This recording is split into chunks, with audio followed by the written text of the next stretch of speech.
The deadly storm system that crossed Southern California over the weekend is now moving east, causing problems across the desert Southwest. Good evening. Welcome to West Coast Wrap. I'm Alex Savage. Today, parts of Arizona and Nevada were hit with heavy rain, hail, and a sharp drop in temperatures. People across Las Vegas and Phoenix face flooded streets today as rainfall overwhelmed storm drains. There are no reports of any significant damage, though, to homes or businesses. The flooding did cause some tense moments in Arizona. Fire crews east of Phoenix shared video of a water rescue this afternoon. Two people in a pickup truck found themselves surrounded by rising waters. Crews were able to get them out of the truck and then get them to safety. Another driver who got stuck in those floodwaters had to be rescued by a bystander. And as we mentioned earlier, this system also brought hail to some parts of Arizona today.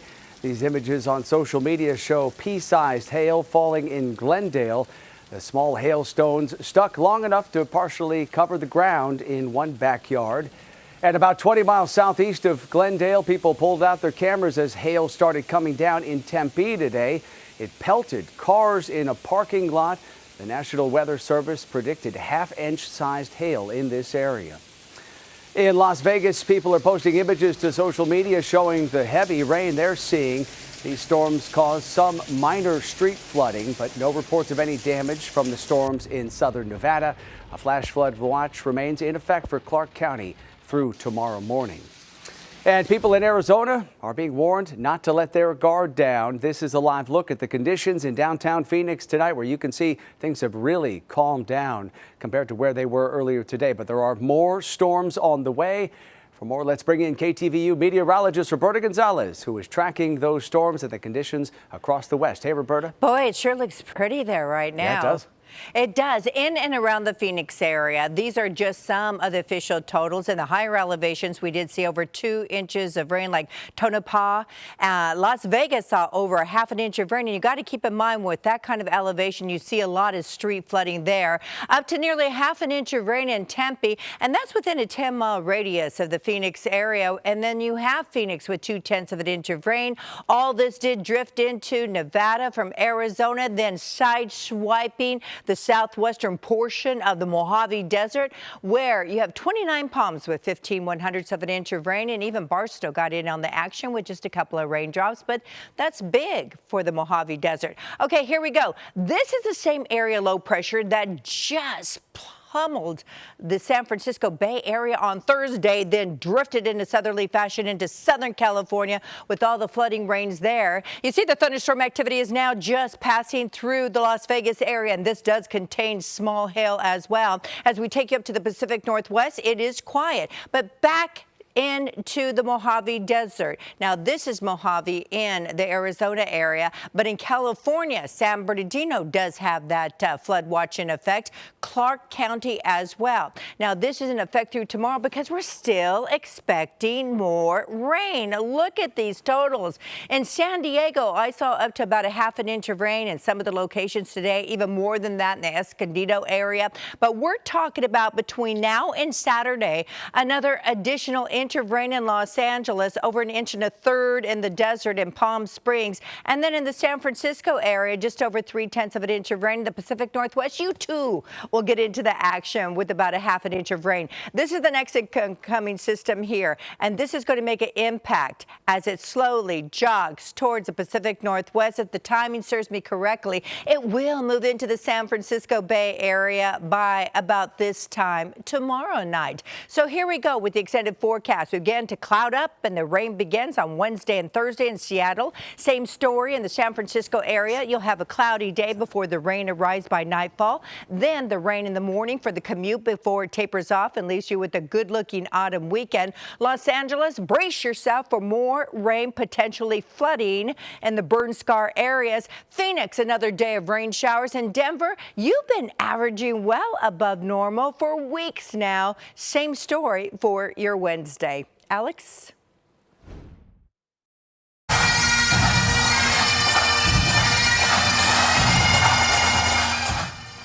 Today, a large crowd gathered in Southern California to pay respects to a San Bernardino County Sheriff's deputy who was killed in the line of duty. Deputy Andrew Nunez was shot to death last month while responding to a domestic violence call. Deputy Nunez was a 6-year veteran of the department. He's survived by his wife, their young daughter, and their unborn child. His wife spoke at today's funeral about his legacy. There are not enough words for the kind of partner and father he was. But what I can promise is that his daughters will always know their daddy and carry his legacy. They'll know his love, his laughter, and the incredible man he was. The suspect in this case led authorities on a chase after that shooting until he crashed his motorcycle on the freeway. He is facing a number of charges, including murder. The man accused of killing an 11-year-old boy in a road rage shooting in southern Nevada will be held without bail. 22-year-old Tyler Johns appeared in court today. He's facing a murder charge for shooting the boy last week along a freeway in Henderson, just outside Las Vegas. Investigators say he fired a shot into a car the boy's stepfather was driving. John's attorney says the victim's father was acting aggressively before that shooting. Johns is due back in court next month. The man accused of shooting and killing Last Chance U football coach John Beam made his first court appearance today in Oakland. Cedric Irving Jr. did not enter a plea today. Instead of a regular jail jumpsuit, he was dressed in a vest that's used as a precaution for inmates who are at risk of harming themselves. Legal experts say Irving's public defender will likely have his mental health evaluated, which could take some time. Sources tell KTVU Irving believed that Coach Beam had used witchcraft on him. Today, Congress voted overwhelmingly in favor of releasing the Epstein files. It was a near unanimous vote in the House, 427 lawmakers voting in favor of this bill with just one no vote. That was from Congressman Clay Higgins of Louisiana. It was a rare display of unity on Capitol Hill, as lawmakers had struggled for months to overcome opposition from President Trump and Republican leadership to bringing up a vote on this measure. It sends a message that Americans are finally sick and tired of a Epstein class of rich and powerful men who thought they could get away with anything. There's 65,000 pages that have been released. How many pages do you think are left? I don't think there's a whole hell of a lot. The Senate is expected to send this bill to the president tomorrow, and the White House says that he will sign it as soon as it arrives. President Trump reversed course over the weekend, saying he didn't care if the files were released, following months of trying to block it. Now, earlier today, I spoke with political analyst Brian Sobel about the potential fallout after those files are released. If it has names in there like Donald Trump, like Bill Clinton, and other well-known people nationally and internationally, then it's going to have lots of legs and be very damaging. The release of all these files may actually damage the body politic on both sides of the aisle. We will have to wait and see. The fallout has already started for former Treasury Secretary and Harvard President Larry Summers. Summers announced today that he is stepping down from his Harvard position after his name was mentioned in emails from Jeffrey Epstein. Coming up tonight here on West Coast Wrap, sheriff's deputies along Arizona's southern border have a new tool to beef up security. Tonight, see how they are planning to use drones to help keep people safe. Plus, there's a ton of Easter eggs incorporated into the building. One of them is that it's a 12-sided building, which represents the Mario Kart track. Taking cues from a hugely popular video game, why developers thought it was a good idea to do that as they created a new apartment building here in the West.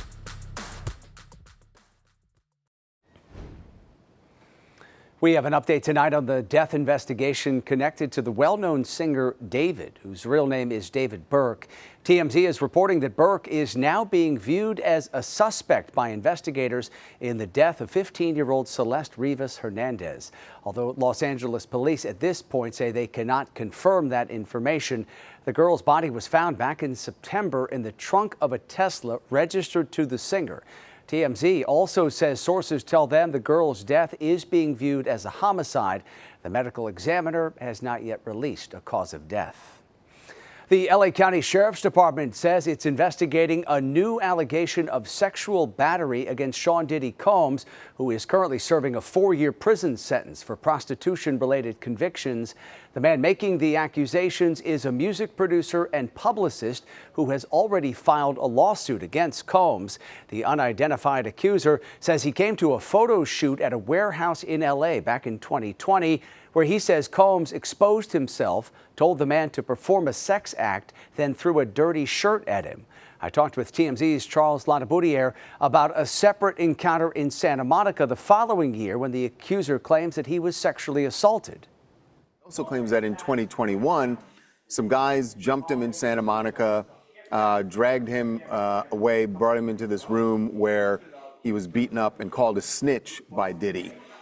He also claims that C.J. Wallace, who's the son of the notorious B.I.G., was involved in that 2021 Santa Monica incident. So he is now told all of those things that were in the lawsuit. He is told to police, and the Sheriff's Department is conducting its own criminal investigation into this. The accuser says he didn't come forward with the allegations for several years because he felt embarrassed. An attorney for Combs said he categorically denies he sexually abused anyone. A community along Arizona's southern border plans to use drones to try to beef up security. Fox 13's Renee Romo watched a demonstration showing how this technology is going to work. Here along the border, time is of the essence, which is why we got to see countless drones being demonstrated along it with countless different scenarios for various different agencies to be able to see why this will help with security and safety wherever you are. Stop right now and stay exactly where you are. We're probably making history today. Around 100 people, most from local, state, and national agencies, gathered right on the border to see a demonstration of their drone pilot program powered by Dragonfly Incorporated.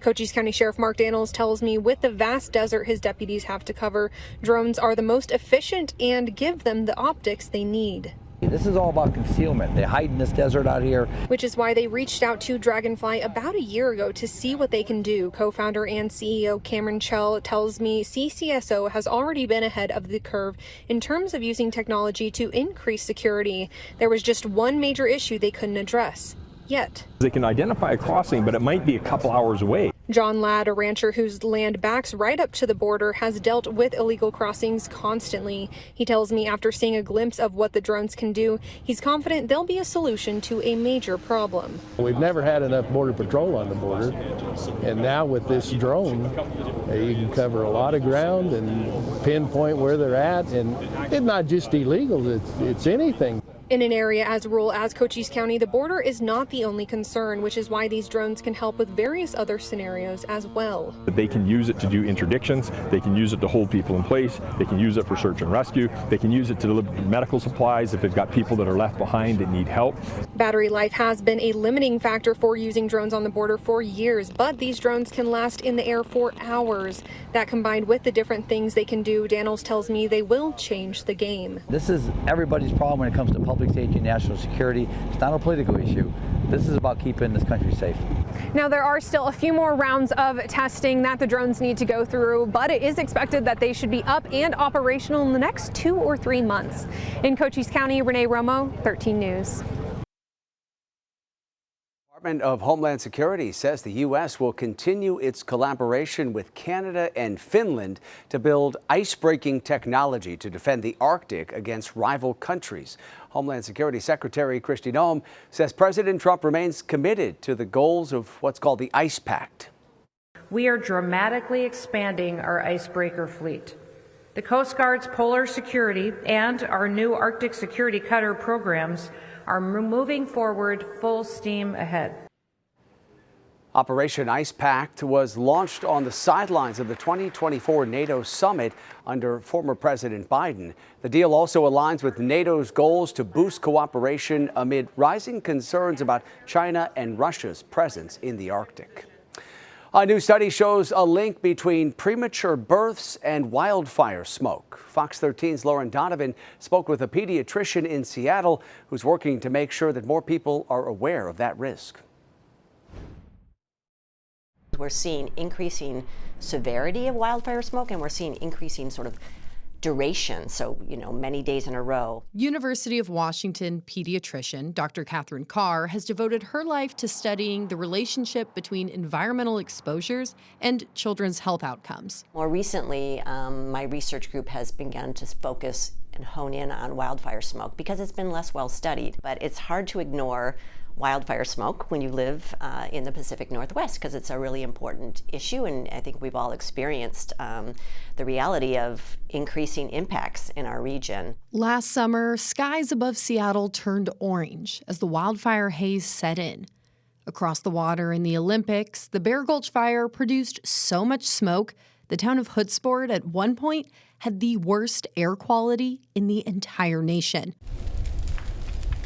At the same time, 2 fires raged in the wildlands near Leavenworth, reducing forests to ashes. When you burn trees or wildlands, some of the components of that smoke are similar to the kind of air pollutants we see in everyday sources. Car exhaust, factory emissions. But if routine air pollution is a slow drip, wildfire smoke is a fire hose. And Dr. Carr says that's especially important for expectant mothers to know. I think when you're pregnant, it's realizing that, this is a sensitive time and that the fetus is particularly vulnerable to wildfire smoke. She tells me specifically the second trimester. And I think it may have something to do with the role of the placenta in fetal health and delivery. And the second trimester is a time when the placenta has its most rapid growth and developmental changes. So how it works is you inhale the smoke, it gets in your lungs, and there's some biological processes that get unleashed right there in the lung. That spills over into the bloodstream and can travel to organs, including the placenta. After studying over 20,000 mothers-to-be across the entire United States, they discovered for every small increase in wildfire exposure during pregnancy, the risk of preterm birth rose 7%. And unfortunately for us in the West, but perhaps maybe not surprisingly, what we know that we tend to have more intense and higher exposures to wildfire smoke in the West. We did find that the risk was a bit higher. And now she's beginning to examine how this could impact your family down the road. These are things that, have lifelong consequences for children. So that's why it's a big deal. Not just irritated eyes and a scratchy throat. She's asking, are the babies of today developing conditions like asthma because of it? As a pediatrician, I also think about what about the fact that now it's not just a rare event. So kids are growing up, and each year they're seeing exposure. Reporting in Seattle, Lauren Donovan, Fox 13 News. Coming up tonight here on West Coast Wrap, new rules will soon be in place for Roblox gamers. Tonight, how they're designed to protect kids and teenagers on the popular platform.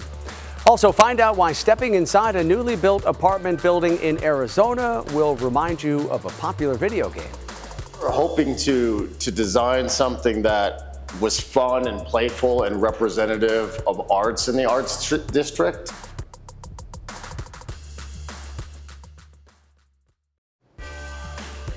A judge has ruled against an antitrust challenge that could have forced Meta to break off Instagram and WhatsApp. U.S. District Judge James Boasberg ruled that Meta does not hold a monopoly on social networking. The Federal Trade Commission had argued that Meta maintained a monopoly by systematically tracking rivals and acquiring them before they became bigger threats. California-based Roblox is announcing some new protections for younger users on the platform. The company says any user who wants to use text or voice chat on the platform will have to have their age verified. Part of those age checks will be done using AI technology, which will be able to estimate how old someone is by looking at a photo or video of their face. Young users will be matched into so-called age bins, so they can only talk to people who are verified to be in their same age range. When we think about age checking and sort of who can talk to who, we think of it really in sort of elementary school buckets. So middle schoolers can talk to middle schoolers and high schoolers can talk to high schoolers, but not outside of those buckets. Safety is an industry-wide problem. Kids are not just on one app, they're on all of the apps. And so we can make Roblox as safe as we can, but to really keep kids safe, we need the whole industry to get behind this.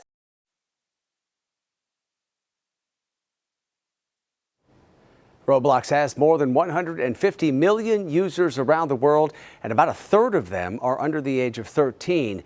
The company is facing several lawsuits in various states and from families who accuse Roblox of not doing enough to protect children from predators who use the platform's chat function. Roblox says the new age verification requirements to use the chat function will go into effect next month. And finally tonight, the developers of a new apartment building in Phoenix got their inspiration for the project from a hugely popular video game. Fox 10's Steve Nielsen takes us on a tour that feels a lot like a trip around a Mario Kart racetrack. To build buildings that are unique, that people stop and say, hey, what is that? I think is important to any downtown. The doors are opening soon at the Rainbow Road Apartments in downtown Phoenix. There's a ton of Easter eggs incorporated into the building. One of them is that it's a 12-sided building which represents the Mario Kart track and all the different cornering and the fact that it's not just a square track, but it has a lot of twists and turns. So that's one of the design elements. Zach Cohen's the creative director at Rock House, the architectural firm behind the project, inspired by the Mario Kart video game. As you progress up, you level up with each floor. So and we think it's an interesting interpretation of levels to that game. All of the window insets are different colors from the actual video game. And then the windows are obviously very dramatic. They are angled in different ways to provide sort of a twisting motion from downstairs. When you're looking at the building, it almost appears to move as you're looking at it. There's public art components, including bike racks that are the literal representation of the Rainbow Road track, as well as benches that incorporate that geometry too. The mixed-use complex will include a public fitness area on the ground floor and an indoor-outdoor restaurant. We were hoping to design something that was fun and playful and representative of arts in the arts district. There's a surprising lack of art-focused business in what's considered to be Phoenix's art district. So we wanted to be, sort of a catalyst for higher design. What you can't see yet, but will be installed next week, is there is a public art overlay that will go all the way around on the sidewalk, which is more of a literal representation of the Rainbow Road track. The building has been under construction for the past 16 months. It has 36 apartment units available. Rent starts at more than $1,900 a month. The complex is set to open December 1st. Steve Nielsen, Fox 10 News. And I'm sure a lot of folks will be racing to grab those units. All right, that does it for West Coast Wrap tonight. We appreciate you watching as always. And a quick reminder before we go, you can stay up to date on all the big stories we're covering across the West, including the severe weather we're tracking. It's all up at westcoastwrap.com.